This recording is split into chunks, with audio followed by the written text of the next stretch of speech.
Si tu as cliqué sur cette vidéo, c'est parce que tu veux demander la nationalité française. Pour cela, tu dois justifier ton niveau de français. T'es bien tombé, parce que cette vidéo est un entraînement pour l'examen TCF. L'examen TCF est un test de connaissance de la langue française. Il y a 4 épreuves. Compréhension orale, compréhension écrite, expression orale et expression écrite. Le but, c'est d'avoir le niveau B1 minimum. C'est un diplôme valable 2 ans. Donc, quand tu l'obtiens, fais vite tes démarches de demande de nationalité. Et t'inquiète pas, tu vas te déchirer. Commençons! Dans cette vidéo, nous nous entraînons pour l'expression écrite. Elle dure 30 minutes en tout. Dans l'expression écrite, il y a 3 exercices dits tâches. Je te conseille de passer 10 minutes par tâche. Qui dit expression écrite dit écrire. Donc je te conseille de prendre ton cahier et ton stylo pour t'entraîner avec moi. C'est vraiment important pour juger ton niveau de rédaction et pour progresser.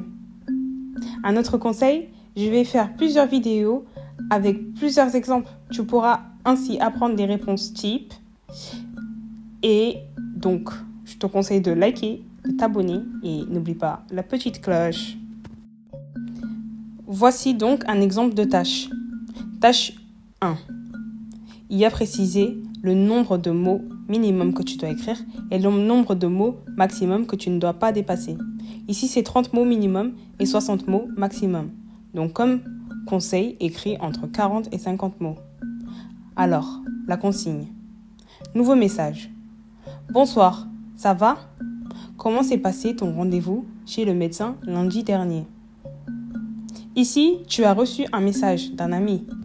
Il te demande 2 choses. Comment ça va?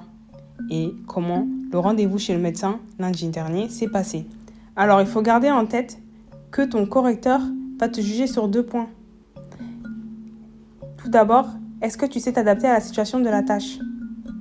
Pour cela, il va regarder plusieurs sous-points. Donc ici, tu as reçu un message. Donc la réponse, la rédaction que tu vas avoir, c'est une réponse à un message.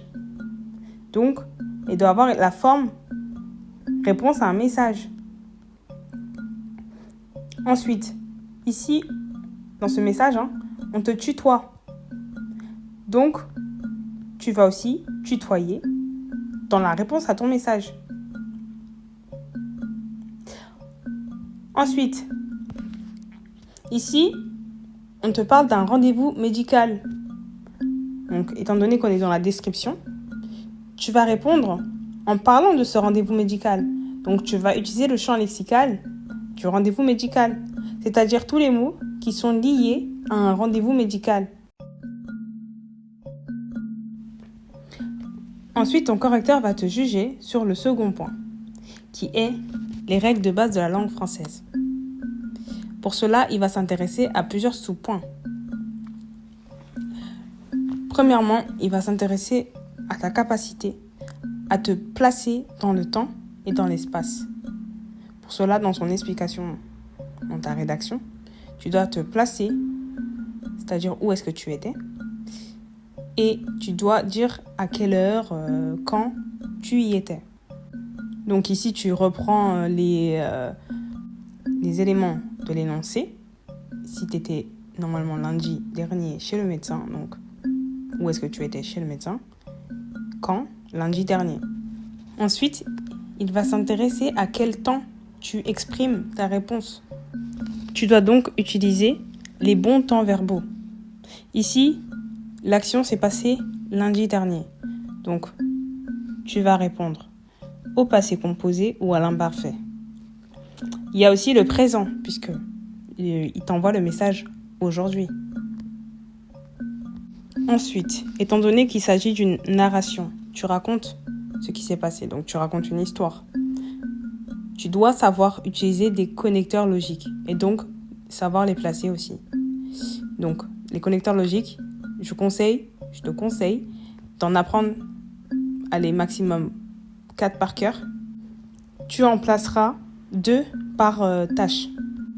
Par exemple, tout d'abord, ensuite, de plus, finalement. Si tu apprends ces 4 par cœur et que tu essaies de les placer à chaque fois dans chaque tâche, après, si tu en places 2 dans chaque tâche, c'est déjà bien. Ta rédaction devient logique.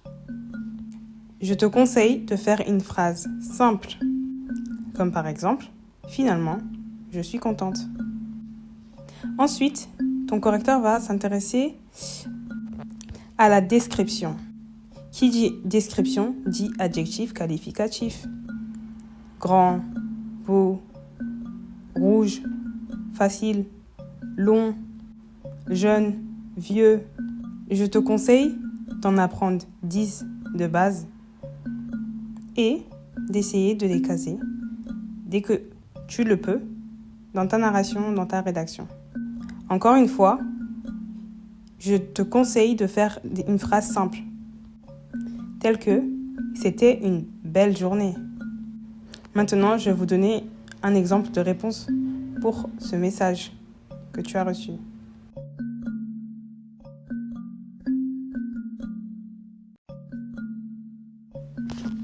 Bonsoir, ça va et toi? Mon rendez-vous chez le médecin s'est bien passé.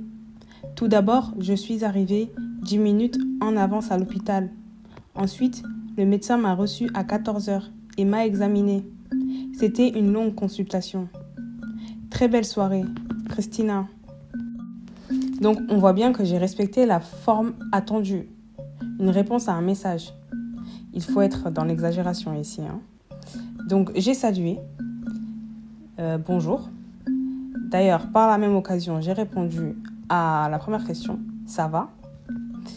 J'ai répondu ça va et toi? Ensuite, j'ai utilisé une formule de politesse à la fin. Très belle soirée.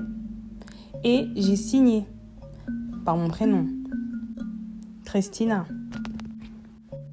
Ensuite, j'ai tutoyé la personne avec qui je parle en disant ça va et toi. Et enfin, j'ai utilisé le champ lexical de la situation. Ici, rendez-vous chez le médecin. Donc, médecin, hôpital, examiné, consultation. Pour le deuxième point, je me suis d'abord située dans la narration, spatialement et temporellement. Ici, spatialement à l'hôpital, temporellement à 14h. J'ai utilisé le passé composé, l'imparfait et le présent. C'est bien passé, je suis arrivée, m'a reçu, à examiner, c'était. J'ai utilisé les connecteurs logiques tout d'abord, ensuite et enfin, j'ai utilisé des adjectifs qualificatifs.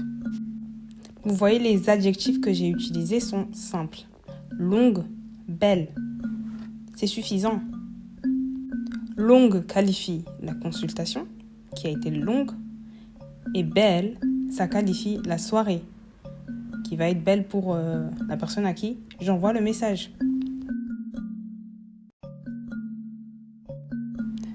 Voilà la fin de cet entraînement. N'oubliez pas de liker, de vous abonner et de mettre la petite cloche si vous voulez plus d'entraînement.